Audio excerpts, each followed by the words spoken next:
వంశీ గారు, ఇప్పుడు జనరల్గా వేరే స్పోర్ట్స్ అంటే ఎమోషన్స్కి ఎక్కువ ఛాన్స్ ఉంటుంది. అంటే మీరు ఆట ఆడేటప్పుడు దెబ్బలు తాగటం కానీ అటువంటి కొంచెం ఎక్కువ స్కోప్ ఉంటుంది. బట్ వాలీబాల్కి ఆ ఛాన్స్ లేదు. సో హ్యూమన్ ఎమోషన్స్ని ఎలా మిక్స్ అయిపోతున్నారు? సార్ నిజం చెప్పాలంటే వాలీబాల్లో ఇంకా ఎమోషన్ సార్. మా ఊరిలో మా చిన్నప్పటి నుంచి మేము క్రికెట్ కంటే వాలీబాల్ ఎక్కువ ఆడాము సార్. నాకు తెలిసి ఈ వీడియో చూస్తున్న చాలామంది ఊర్లో జనాలకి అది అర్థమవుతుంది. పొద్దున్న లేస్తే వాలీబాల్ ఒక 4 గంటలు, ఈవినింగ్ అయిన తర్వాత ఇంకో 6 గంటలు కూర్చున్న తర్వాత అది ఎలా ఆడేమో కూర్చుని మాట్లాడుకోవడానికే మాకు ఇంకో 2 రోజులు పడుతుంది అనమాట.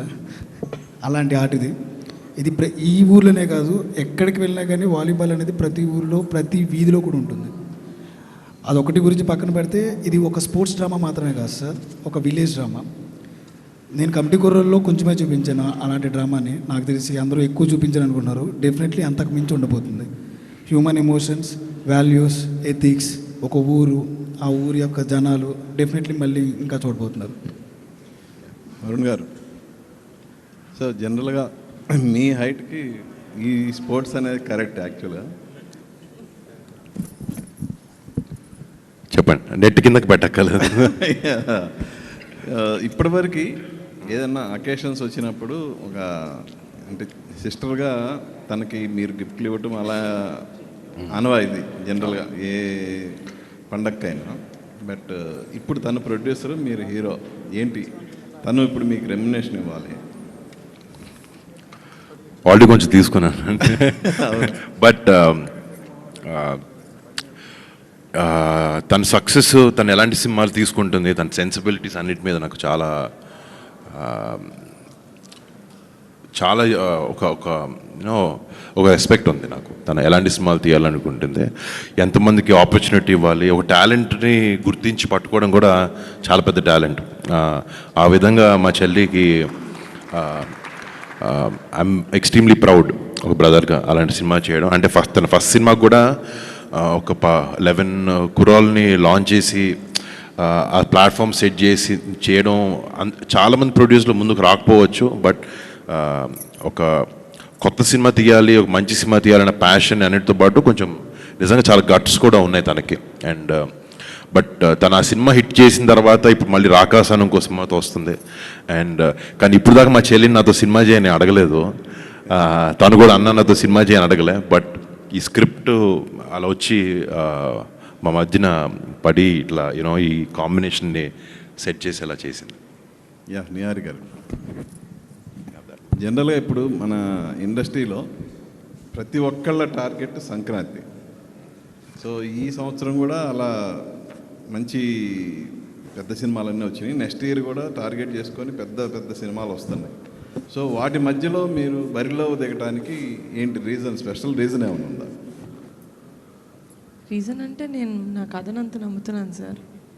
ఈ సంక్రాంతికి రావాలి, అందరూ ఈ సినిమా ఏంటో చూడాలి.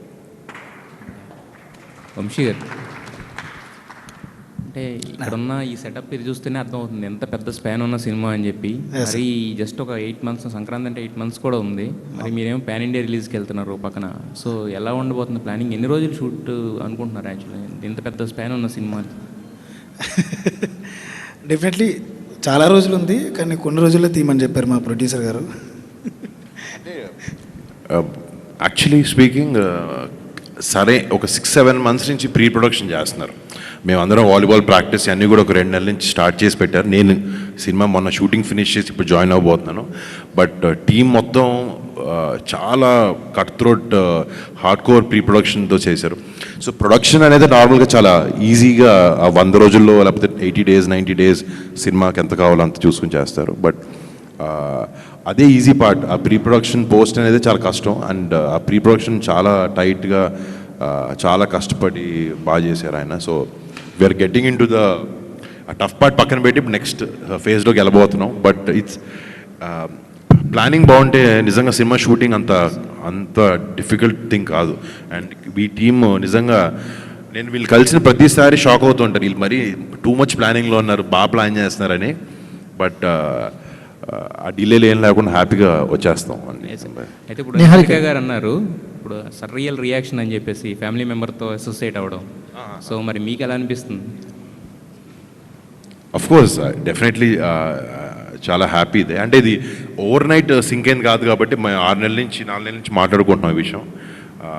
డెఫినెట్లీ చాలా హ్యాపీ. యాక్చువల్లీ మొన్న చాలా విషయాల్లో నాకు ఒక కైండ్ ఆఫ్ ప్రమోషన్ లేకపోతే ఒక సినిమా ఒకటి అలవాటు పడిపోయి ఉంటుంది. నేను తనకు ఫోన్ చేసి నీహా నేను ఫంక్షన్ ఇంత పెద్దగా చేయరు అంటే, లేదు నీకు తెలియదు ఇప్పుడు ఇలాగే చేస్తాం అన్నీ అంటే, సరే మీకు ఎలా తెలుసు అలాగే చేయండి, నేను జస్ట్ వచ్చి I be part of it అని. బట్ ఇది వచ్చే జనరేషన్కి ఎప్పుడు ఇది అప్డేటెడ్ అండ్ ఐఎమ్ గ్లాడ్ నిహారికతో ఇట్లా నేను కొలాబరేట్ అవ్వడం, నిహాతో వంశీతో.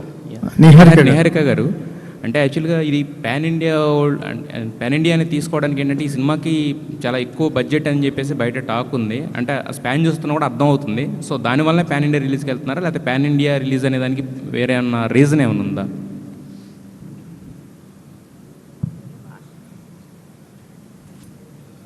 వేరే భాషల వాళ్ళకి అర్థం కావాలని వేరే లాంగ్వేజెస్ రాసామండి. అందరికీ మనం చేసే సినిమా రీచ్ అవ్వాలని. కానీ నేను పాన్ ఇండియా ఫిలిం చేస్తాను, లేకపోతే తెలుగు సినిమానే పాన్ ఇండియాలోకి చూపిస్తాను, అది రిలీజ్ అప్పుడు చూస్తారు. నిహారిక గారు మీరు అంటే హీరోకి వెళ్ళారు కానీ టీంని మార్చలేదు, సేమ్ టీంతో ట్రావెల్ అవుతున్నారు. So that's a good thing అండి. ఎందుకంటే హీరో మారినప్పుడు జనరల్గా టీం కూడా మారుతుంటుంది. మీరు మీ టీంలోకి హీరోని తెచ్చుకున్నారు. సో దట్స్ గుడ్ థింగ్ అనిపిస్తుంది. ఇంకోటి రియల్ ఇన్సిడెంట్స్ ఏమన్నా కనిపించవచ్చా? రియల్ ఇన్సిడెంట్స్ ఏమన్నా ఇన్స్పిరేషన్ ఉందా ఈ సినిమాకి? Real incidents real incident sir, Vamsi garu ఏ సినిమా చేసినా రియల్ ఎమోషన్స్ ఉంటాయి sir. And the emotions come from some real situations, అంతే. వంశీ గారు ఈ కథనే బరిలో తెగడానికి మీకు ఎంత టైం పట్టింది? అంటే కమిటీ కూరల తర్వాత ఇదే కథ అనుకున్నారా, లేకపోతే ఈ కథ మీకు ఎలా ఆప్షన్ అయింది? అంటే ఇది కాదండి, వేరే కథ అనుకున్నాను నేను. తర్వాత కమిటీ కుర్రోళ్ళు అవ్వగానే ఒక 1 year తిరిగా. ఆ తర్వాత ఎందుకో ఇది వర్కౌట్ అవ్వట్లేదు, మన టైప్ ఆఫ్ మైండ్ సెట్ ఇంకేదో చేయాలని చెప్పి దెన్ ఒక కథ అనుకున్నా వాలీబాల్ బేస్డ్ మీద. నాకు ఎవరూ కనపడలేదు ఇంకా వర్ణన తప్పితే. ఈ నిహారిక గారి దగ్గరికి మళ్ళీ అటు తిరిగి మళ్ళీ నిహారిక గారి దగ్గరికి వచ్చాను అనమాట. మేడం నాకు కథ చెప్తా, నాకు ఎవరు కావాలో అడుగుతా అని చెప్పి ఒక 15 minutes కథ చెప్పి నాకు వరుణ్ గారు కావాలి అని అడిగాను అనమాట. అంటే కథ వినగానే మేడంకి నచ్చింది. సరే నువ్వు ఇలా కాదు నా దగ్గరికి వచ్చి వరుణ్ గారు అని చెప్పడం కాదు, కథ బాగుంది, ముందు కథ రాసేయండి పూర్తిగా, ఆ తర్వాత నిజంగా వరుణ్ గారికి సెట్ అవుతుందంటే అప్పుడు వెళ్దాం అన్నారు. మళ్ళీ 3 months తర్వాత మళ్ళీ కథ మొత్తం పూర్తి చేసుకుని మేడం దగ్గరికి వెళ్ళా. Yes this is for Varun garu అని మేము అనుకున్న తర్వాత దెన్ వీ అప్రోచ్డ్ వరుణ్ గారు. అలా అయిందనమాట. It takes nearly 1.5 year time. Good luck sir. Thank you. Niharika గారు మేడం, ఇప్పటిదాకా మీరు ఆడిన గేమ్ అంతా ఒక నదిలో ప్రశాంతంగా తిరిగిన వాతావరణంలా ఉంటుంది. ఇప్పుడు ఇది సముద్రంలో ఈతలాగా ఉంటుంది. ఎందుకంటే సంక్రాంతికి వస్తున్నామని ముందే డేర్గా చెప్పడం అనేది ఇంతవరకు షూటింగ్ కూడా స్టార్ట్ అవ్వకుండా చాలా పెద్ద గేమ్. ఎవరికన్నా చెక్ పెట్టడం కోసం ముందు ఇలా అనౌన్స్ చేస్తున్నారా, లేకపోతే మీకు నిజంగా పర్ఫెక్ట్ ప్లాన్ ఉండిందా? అంతే సార్. అంటే మేము ఎప్పుడు సార్ ఈ సినిమానే కాదు సార్, మేము ఫస్ట్ సినిమా కమిటీ కుర్రోళ్ళు అప్పటి నుంచి మేము ప్రీ ప్రొడక్షన్ చాలా ఎక్కువ చేసి షూటింగ్ డేస్ క్లుప్తంగా ఫినిష్ చేసుకుంటే I think that's the best way of working. అప్పుడు ప్రొడక్షన్ అప్పుడు మనకి ఇంకా క్లారిటీ ఉంటుంది. ఈ సినిమా కూడా మేము చాలా మంత్స్ నుంచి ఐ మీన్ వరుణ్ గారు కొన్ని మంత్స్ బ్యాక్ వచ్చారు, కానీ Vamsi garu more than year నుంచి we've been working on this. So అది ప్లానింగ్ పర్ఫెక్ట్గా జరిగింది కాబట్టి మేము షూట్ డేస్ తక్కువ. సో యాక్చువల్గా చూసుకుంటే మాకు చాలా టైం ఉంది సంక్రాంతి వరకు. యాక్చువల్లీ రాఖీ పండగకి సిస్టర్కి గిఫ్ట్ ఇస్తానంటారు. ఒకవేళ మీ బ్రదరు రాఖీకి సందర్భంగా మీకు ఇలాగా ఒక డేట్స్ గిఫ్ట్ ఇచ్చారా అన్నట్టుగా అనిపిస్తుంది. రాఖీ రోజే చెప్పాడు సార్ సినిమా చేస్తానని. ఓకే అండి, ఆల్ ది బెస్ట్. యదువంశి గారు హాయ్ అండి. యాక్చువల్లీ మీరు ఆడిషన్ చేశారు కొత్త వాళ్ళకి ఈ సినిమాకి సంబంధించి. అంటే మీ ఫస్ట్ సినిమాకి కూడా చాలా బంచ్ ఆఫ్ యాక్టర్స్ని ఇంట్రడ్యూస్ చేశారు. దీంట్లో వరుణ్ తేజ్ గారు కాకుండా ఇంకా మిగతా ప్యాడింగ్ కానీ అందరినీ కానీ కొత్త వాళ్ళని ఇంట్రడ్యూస్ చేయబోతున్నారా? బంచ్ ఆఫ్ యాక్టర్స్ ఉండబోతున్నారా? చాలా మంది ఉండబోతున్నారండి, చాలా మంది ప్లేయర్స్ కావాలి మాకు. ఇంకా ఎక్కువ మంది అంటే ఇందాక అనుదీప్ చెప్పినట్టు ఒక పెద్ద హీరో వచ్చిన తర్వాత డెఫినెట్లీ చుట్టూ ఉన్న వాళ్ళందరూ కూడా ప్యాడింగ్ కానీ ఆర్టిస్టులు కానీ ఎక్కువ మంది కావాలంటారు. బట్ నాకు వచ్చిన అదృష్టం ఏంటంటే వరుణ్ గారు కానీ నిహారిక గారు కానీ ఈవెన్ హీరోయిన్ దగ్గర నుంచి అందరినీ న్యూ ఆర్టిస్టులకు వెళ్దామని చెప్పారు. That is very good thing. And అందరూ తెలుగు వాళ్ళకి వెళ్దామని కూడా చెప్పారు, మాకు కావాల్సిన హీరోయిన్తో సహా. సో హీరోయిన్ కూడా మాకు తెలుగు వాళ్ళకే వెళ్దామని చూస్తున్నాం మేము. We're searching for one new girl. అలాగే దొరికారు చెప్తాం ముందు. మిగతా ఆర్టిస్టులను కూడా ఆడిషన్స్ నుంచి చాలామంది తీసుకున్నాం. So definitely will reveal every one తర్వాత మెల్లగా. ఆల్ ది వెరీ బెస్ట్ అండి.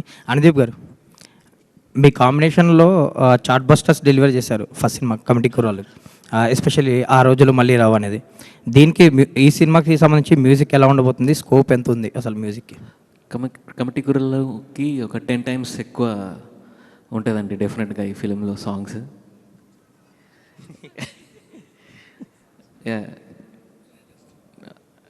10 times మంచి సాంగ్స్, మంచి క్వాలిటీ, ఎవ్రీథింగ్ టు మ్యాచ్ మా హీరో గారు and the production house and the story. Especially స్టోరీలోనే చాలా మంచి స్కోప్ ఉంది. సో ఆబ్వియస్లీ వంశీ గారి టేస్ట్ చాలా బాగుంటుంది, మ్యూజిక్ టేస్ట్. సో డెఫినెట్లీ చాలా మంచి సాంగ్స్ వస్తాయండి. సో మళ్ళీ చార్ట్ బస్టర్స్ రాబోతున్నాయి అయితే. డెఫినెట్గా అండి. ఆల్ ది వెరీ బెస్ట్ అండి. Thank you so much sir. Thank you sir. Varun గారు, హలో సార్, నిన్న రామ్ చరణ్ గారు కుస్తీ పట్టారు బరిలో దిగి. మీరు ఈరోజు వాలీబాల్ బరిలో దిగుతున్నారు మళ్ళీ మీరు. యాక్చువల్గా మీకు ఇది కొత్త కాదు, అంతకుముందు గనీ ఒకటి చేశారు. ఒకటి దానికోసం ఎంత మేకవర్ అయ్యారో మేము చూసాం, మేము స్క్రీన్ మీద కనిపించింది అది. ఈ సినిమా కోసం మీ మేకవర్ ఏంటి, దీనికోసం ఏం ప్రాక్టీస్ చేశారు, ఏం చేస్తారు? అంటే చేస్తున్నాను డెఫినెట్గా. లక్కీగా నేను వాలీబాల్ కాలేజ్ టైంలో అంత బాగానే ఆడాను అండి, ఒక కొన్ని సంవత్సరాల వరకు. దెబ్బలు తగిలించుకొని ఇంక షూటింగ్ డేట్లు పాడైపోయానని చెప్పి ఆపేసా. బట్ ఇప్పుడు సినిమా కోసమే మళ్ళీ ఆడాల్సి వస్తుంది, మళ్ళీ నేర్చుకోవాల్సి వస్తుంది. లక్కీగా వచ్చు కాబట్టి అంత స్ట్రగుల్ ఉండదు బేసిక్స్ నుంచి. బట్ నాకు ఇష్టమైన ఆట కూడా బాగా ఇది. సో ఆ మేక్ ఓవర్ అనేది వంశీకి నాకు మైండ్లో ఒకటి ఉంది, దానికి వర్క్ జరుగుతుంది ఆల్రెడీ. నిహారి గారు, యాక్చువల్లీ మేడం, మీరు కమిటీ కుర్రాలతో మొన్న అవార్డ్స్ కూడా వచ్చాయి, సక్సెస్తో పాటు అవార్డ్స్ కూడా వచ్చాయి. ఈ సినిమాకి ఆ స్కోప్ ఏమైనా ఉందా? మళ్ళీ నెక్స్ట్ గద్దర్ అవార్డ్స్లో మళ్ళీ ఏమైనా మీరు? సార్ యాక్చువల్లీ కమిటీ కుర్రోళ్ళు చేసేటప్పుడు వంశీ గారు కొట్టింది సార్ దీనికి అవార్డులు వస్తాయని. నేను ప్యూర్గా కథని కథ కోసం చేశాను సార్. 100% ఎఫర్ట్ పెట్టి చేయాలి, దాని తర్వాత ఏమైనా అది కథ తీసుకొస్తుంది. అవార్డుల కోసం నేను సినిమాలు చేయను సార్, సినిమా కోసం చేస్తాను. దాని తర్వాత అవార్డులు వస్తే చాలా హ్యాపీ. అంటే ఆ స్కోప్ ఉందని అడుగుతున్నారు ఈ సబ్జెక్ట్ ఏమన్నా? డెఫినెట్గా సార్, నేను చేసే ప్రతి సినిమాకి స్కోప్ ఉంటుంది. యదువంశీ గారు ఒక్క నిమిషం సార్. మీది మామూలుగా ఈ వాలీబాల్ సంఘాలు ఇట్లాంటి ఎక్కువ కేరళ సినిమాలు ఎక్కువ అనిపిస్తాయి, మన దగ్గర కొంచెం తక్కువ. అంటే ఊర్లలో ఉంటాయి, బట్ కానీ సినిమాలో చూపించడం మన దగ్గర తక్కువ. కొంచెం కేరళ సినిమాల్లో ఎక్కువ, మలయాళ సినిమాలు ఎక్కువ కనిపిస్తుంటాయి వాలీబాల్ బ్యాక్ డ్రాప్. సార్ ఇంకా మలయాళం గురించి మాట్లాడక్కర్లేదు సార్, మేము తీస్తాం. మన సినిమాలు, మన కథలు, మన ఎథిక్స్, మన వాల్యూస్తో మేము సినిమాలు తీయగలం. నేను తీసి చూపిస్తాను. నా అలాగే చాలామంది డైరెక్టర్స్ ఉన్నారు, నిహారిక గారు లాంటి ప్రొడక్షన్ హౌస్లు ఉన్నాయి. డెఫినెట్లీ డోర్ లేకపోతే ఛాన్స్ రాకో చాలామంది ఇంకా కృష్ణానగర్లోనో, ఫిల్మ్ నగర్లోనో, కానీ నాకు ఛాన్స్ దొరికింది, చూపించబోతున్నా. సో మనం ఇంకా మలయాళం, తమిళ ఏం అవసరం లేదు, మనం అక్కడికి వెళ్దాం. అంటే క్రికెట్ మన వాళ్ళకి క్లోజ్ అయినంతగా వాలీబాల్ కొంత కాదని నేను చెప్తాను. దాన్ని కనెక్ట్ చేయడానికి మీరు ఏం చేశారనేది. అలాగేం లేదు సార్, ఏ ఆటకు ఆటే సార్. రగ్బీ మనకేమైనా తెలుసా? అప్పట్లోనే సై సినిమా తీశారు సార్ రాజమౌళి గారు. ఇప్పటివరకు వాలీబాల్ సినిమాని మనం స్క్రీన్ మీద సినిమాల్లో చూడాల. డెఫినెట్లీ మేము కొత్తగా చూపిస్తాం. Okay sir, all the best. Varun గారు, సార్ మామూలుగా ఈ సినిమా బరిలో దిగినప్పుడు ప్రతి నాయకుడు కూడా ఇంపార్టెంట్ 100% ఉండాలి హీరోతో పాటుగా. అలా ఈ సినిమాలో ప్రతి నాయకుడు క్యారెక్టర్ ఎలా ఉండబోతుంది, ఎవరు ఉంటారు సార్? చాలా బాగుంటుంది సార్, ఇప్పటి వరకు అయితే అదే చెప్పగలను. డెఫినెట్లీ మంచి ఆర్టిస్టులు, మంచి పర్ఫార్మెన్సెస్తో ఉండే హీరో నీట్గానే ఉండాలి బరిలో దిగినప్పుడు, దానికి తగ్గట్టుగా 100% ఇంకో హీరో అనుకుంటున్నారా, లేదంటే అవి ఏం అనుకుంటలేదు sir. Definitely pan India cinema కూడా కాదు ఇది. It's too early sir. Varun garu చెప్పమంటున్నారు అనుకుంటా. సరే, అంటే చాలా ఇన్ఫర్మేషన్ ఈరోజు ఇచ్చాం. First day title, concept video అన్నీ మెల్లగా షూటింగ్ జరిగే క్రమంలో ఆర్టిస్టుల్ని అందరినీ అనౌన్స్ చేస్తాం. డెఫినెట్గా అది చాలా వెయిట్ ఉన్న క్యారెక్టర్ అది, యాంటాగనిస్ట్. దానికి వంశీ గారు ఆల్రెడీ యాక్చువల్లీ కాస్టింగ్ చాలా వరకు అయిపోయింది. So announcement with due time announce చేస్తాం. చాలా రోజుల తర్వాత మళ్ళీ కళ్యాణ్ బాబాయ్ క్లాప్తో మీ సినిమా స్టార్ట్ చేయడం. యాక్చువల్లీ 12 ఏళ్ళ తర్వాత అనుకో, లాస్ట్ ముకుందాకు వచ్చారు బాబాయ్. అవును. But I'm very happy and బాబాయ్ ఇలా రావడం. నాన్నగారు వారసత్వం జనరల్గా కొడుకే తీసుకుంటూ ఉంటారు, కానీ ప్రొడక్షన్ విషయంలో చెల్లి తీసుకోవడం గురించి మీరు ఏం చెప్తారు? అంటే నాకు అమ్మాయి అబ్బాయి అన్న డిఫరెన్స్ నాకు లేదండి. సో అది తన నాకు తమ్ముడైనా చెల్లైనా అక్కైనా అన్నైనా నాకు ఒకటే. నేను యాక్టింగ్ చేస్తున్నాను, తను యాక్టింగ్ చేస్తుంది, ప్రొడక్షన్ చేస్తుంది. I'm very happy. ఎప్పుడు యాక్చువల్లీ ఆ వారసత్వం యాంగిల్ ఆలోచించలేదు. తనకి నచ్చింది ఏం చేస్తున్నాను అని చూశాను. తనకి ప్రొడక్షన్ అంటే ఇష్టం, మంచి సినిమాలు చేయడం, మంచి టాలెంట్ని ఇంట్రడ్యూస్ చేయడం, అండ్ అలా I'm very happy and proud. Varun గారు సార్, హాయ్ అండి. సార్, మీ చాయిస్ ఆఫ్ ఫిలిమ్స్కి చాలామంది అడ్మైరర్స్ ఉంటారు, బట్ రీసెంట్గా కొంచెం సక్సెస్లో అటు ఇటు ఉన్నారు, బట్ 2 ప్రామిసింగ్ ఫిల్మ్స్ ఉన్నాయి చేతిలో. సో కంబ్యాక్ అనుకోవచ్చా? అంటే డెఫినెట్లీ రీకాలిబ్రేట్ చేసుకున్నాను ఈ సినిమాలతో. కొంచెం జనాలకి నచ్చే సినిమాలు అవ్వాలి. అంటే ఒకటేంటంటే నాకు ఈ సినిమా గురించి మాట్లాడుకుంటే ఇక్కడ కూర్చున్న టీమే నాకు ధైర్యం ఈ సినిమా చేయాలనే దానికి. ఈయన రాసిన స్క్రిప్ట్, ఇలాంటి టీంతో పనిచేయడమే I'm very very excited. And definitely నాకు వర్డ్స్ కాయిన్ చేయడం ఇష్టం ఉండదండి, బట్ నేను ఎక్కడికి వెళ్ళలేదు. But I'll be here, I'll give good films, I'll try my best.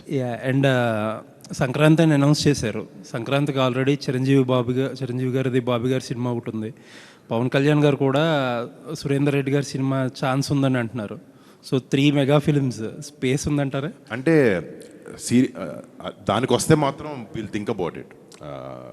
అంటే ఆ 2 సినిమాలనే కాదు, వేరే ఏ పెద్ద సినిమాలు వచ్చినా, మేము చాలా చిన్న సినిమా మాది, పెద్ద సినిమాలు డేట్లన్నీ మార్చుకుంటున్నారు.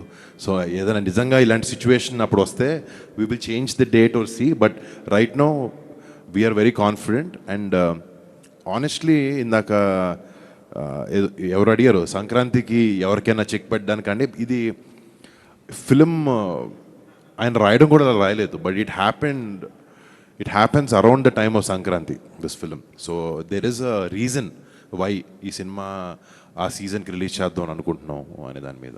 It is not simply for the commercial viability, but ఆ సీజన్లో జనాలకి సినిమాలో ఆ కంటెంట్ అలా ఉంది అనే రీజన్తో మేము చేయబోతున్నాం. మీరు ప్రొడక్షన్ గురించి, టీం గురించి మాట్లాడుతుంటే నిహారిక గారు షీఈస్ బ్లషింగ్ అసలు ఇందాక నుంచి నేను అబ్జర్వ్ చేస్తుంటే. నేను ప్రొడక్షన్ టీం ఒకదాని గురించి మాట్లాడేదండి, మిగతా డైరెక్షన్ టీం గురించి, మిగతా టెక్నికల్ టీం అందరి గురించి మాట్లాడుతున్నాను. బట్ యా, సో ఒకసారి ఆవిడకి ఒక question. So small cute films దగ్గర స్టార్ట్ చేసి, పింక్ ఎలిఫెంట్ పిక్చర్స్ మనం మాట్లాడుకున్నట్టు క్యూట్ ఫిల్మ్స్ దగ్గర స్టార్ట్ చేసి నెక్స్ట్ లీగ్కి వెళ్తున్నారు. సో అసలు అల్టిమేట్ అంబిషన్ ఏంటండి ప్రొడక్షన్లో? ప్రొడక్షన్ అల్టిమేట్ అంబిషన్, పోస్టర్ మీద పింక్ ఎలిఫెంట్ పేరు ఉంటే ఈ సినిమాకి మనం వెళ్ళొచ్చు అని ఆడియన్స్లో కాన్ఫిడెన్స్ సార్. నేను పెద్ద సినిమాలు చేసుకుంటూ వెళ్ళను సార్. నేను సినిమాకి ఎంత కావాలో అంత పెడతాను ప్రొడ్యూసర్ లాగా. ఈ సినిమాకి ఇంత, నెక్స్ట్ సినిమా ఇంకా చిన్న cinema. So like that. All the best. Thank you. Niharika garu, thank you so much for coming guys. Please have. Thank you అండి, థ్యాంక్ యూ. ఒక నిమిషం. యా, అందరికీ ముందుగా థ్యాంక్స్ అండి. అట్ ద సేమ్ టైం నేను ఒక విషయం, ఈరోజు నిన్న నైట్ అన్న నాకు ఫోన్ చేశారు, వరుణ్ అన్న ఫోన్ చేసి, వంశీ రేపు ఎవరు వస్తున్నారో తెలుసా? అంటే ఒక కొత్త డైరెక్టర్కి ఒక చిన్న సినిమా చేసిన తర్వాత రెండో సినిమా చేస్తున్నప్పుడు ఒక హీరో ధైర్యం ఇవ్వాలి. నాకు వరుణ్ ఎంత ధైర్యం ఇచ్చారంటే నిన్న ఫోన్ చేసి, రేపు నీ కోసం ఒకరు వస్తున్నారు, రెడీగా ఉన్నాను. నేను కొంచెం కంగారుగానే ఎవరన్నా పీకే అన్నారు, ఇంకంతే అక్కడ ఆగిపోయింది గుండె. ఈరోజు సార్ రాగానే మాతో మాట్లాడుతున్న సేపు ఒక న్యూ డైరెక్టర్స్కి, యంగ్ డైరెక్టర్స్కి పింక్ ఎలిఫెంట్ పిక్చర్స్ నుంచి మేడం సపోర్ట్ కానీ, వర్ణన్ లాంటి హీరోలు ఈ రకమైన సపోర్ట్ ఇవ్వడం, దానికి తోడు పవన్ కళ్యాణ్ గారు ఇక్కడికి రావడం, మాలాంటి యంగ్ డైరెక్టర్స్కి చాలా ప్రోత్సాహం. Thank you so much Pawan Kalyan sir. మీ బ్లెస్సింగ్స్తో డెఫినెట్లీ ఈ సంక్రాంతికి మేము బరిలో దిగుతున్నాం. Thank you so much.